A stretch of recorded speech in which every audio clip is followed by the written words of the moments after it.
If you had been called upon to do the same thing instead of Julie, what do you think are going to be the prickly issues?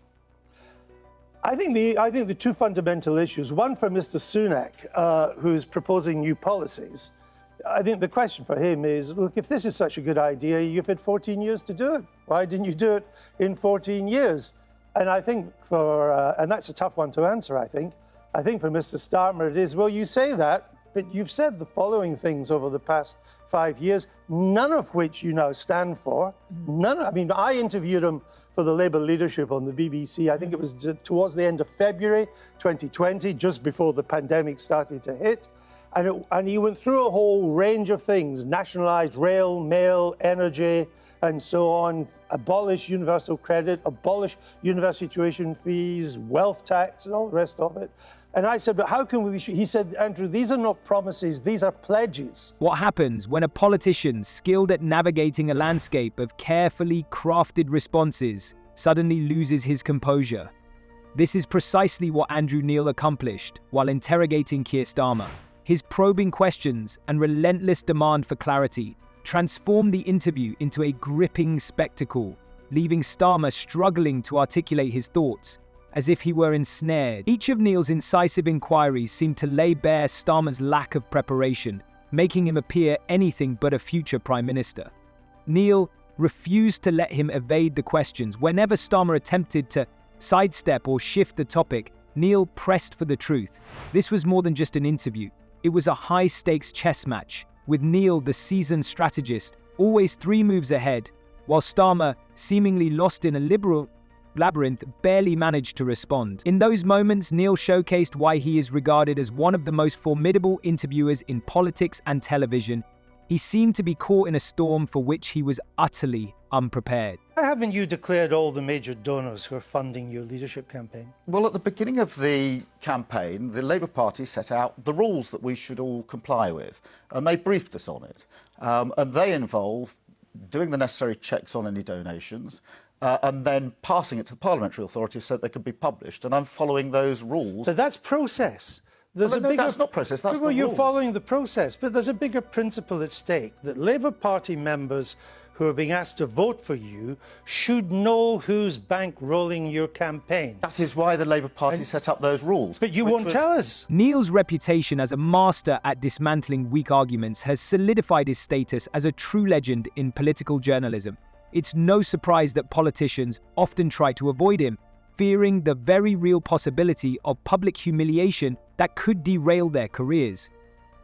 For Starmer, this fear has turned into a harsh reality. Neil's relentless style offered him little room for error. If you enter his interview with false information, you won't just face a tough day, you'll be plunged into a genuine nightmare. Starmer should have exercised more caution. 4 years ago, long before he became the leader of the Labour Party, he faced Neil in an interview that still sparks intense debate. At that time, Starmer asserted that Neil's unyielding questions had undermined his vision for the party and its leadership, leaving him utterly bewildered and in despair. The Labour Party rules say, carry out the checks, which we have to carry out, and I've got a compliance team doing that. Once you're satisfied the checks are carried out and the donations are proper in order, they go to the parliamentary authorities who put them on the parliamentary website so that everybody can see them. I've been following that procedure. That is exactly the parliamentary rules. But the other candidates in this contest have published who is bankrolling their campaign. You seem to be hiding behind this process. Why won't you simply tell us tonight who are your 5 biggest donors?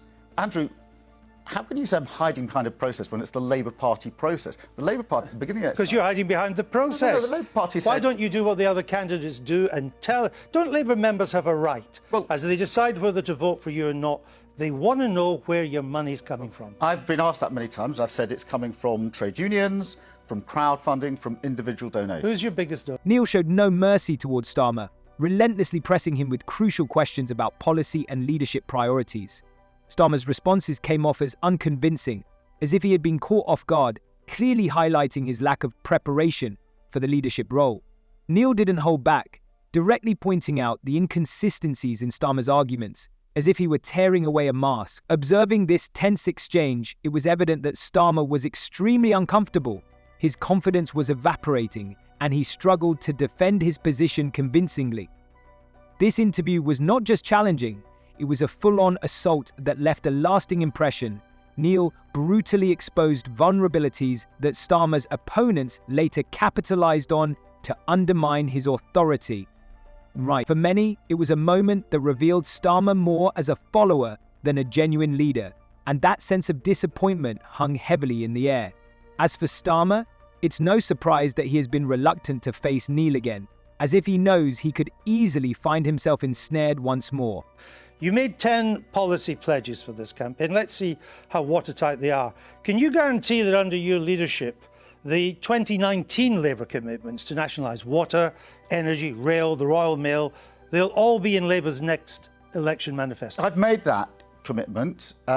The pledges I've made indicate the direction of travel, but I am well aware that there's a huge amount of work that needs to be done between now and 2024, because that 2024 manifesto has to reflect the state of the nation in 2024 and face the late 2020s. And things change. I understand. Well, understand a lot that, of things and I will change. don't want you.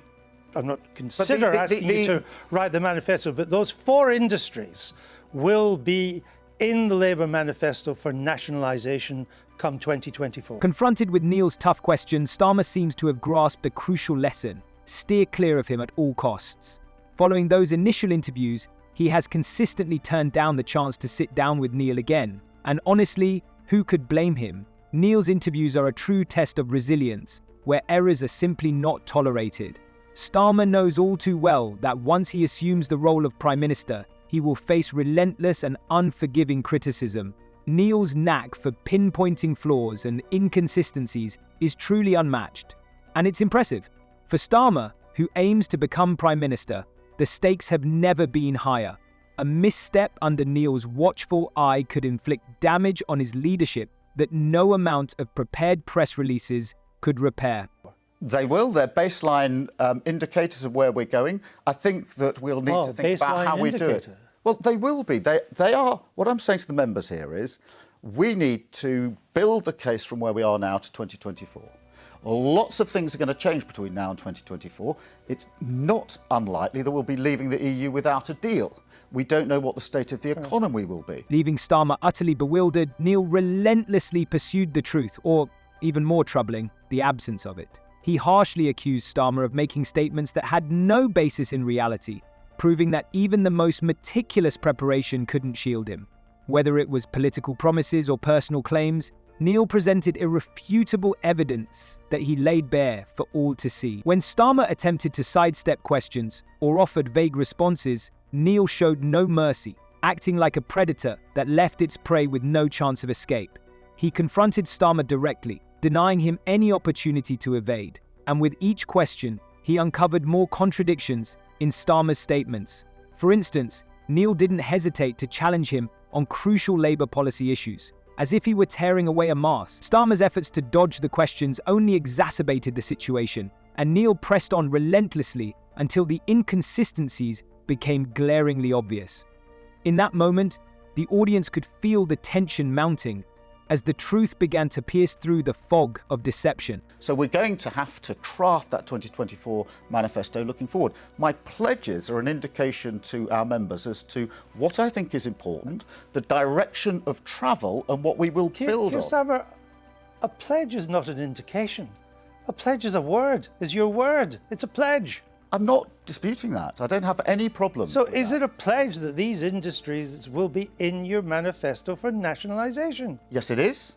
The point I'm making to you is the manifesto will have to have a lot more than that. Of course, I understand This is not a manifesto. Well, what about university position. tuition fees then? Will you remain committed to scrapping them in They're your first all term? pledges, Andrew. So the answer to these questions is yes. So university tuition fees being scrapped will be in a Starmer manifesto? Yes, that's why it's the a next pledge. election.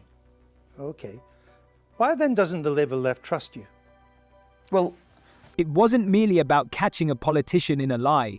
It was about holding him accountable and forcing him to answer for his statements. Watching Starmer squirm under the pressure made it clear that Neil wasn't afraid to ask uncomfortable questions.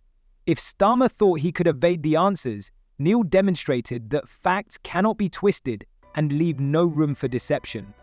Neil's interrogation of Starmer was no coincidence. It reflects his impeccable reputation. He has built his career on insight, fearlessness, and unwavering commitment to holding politicians accountable. Few journalists can instill fear in leaders at any level, but Neil does so effortlessly. His interviews are not just a series of questions. They are genuine challenges that make politicians uneasy. While politicians often come prepared with their talking points, expecting a predictable response, Neil refuses to play along. Instead, he digs deeper, interrupts when answers become vague, and demands clarity with a persistence that is truly commendable. His precision not only underscores honesty, but also reveals its absence, leaving viewers on the edge of their seats, eagerly awaiting the truth. What are your thoughts on this video? Share your opinions in the comments, and see you next time.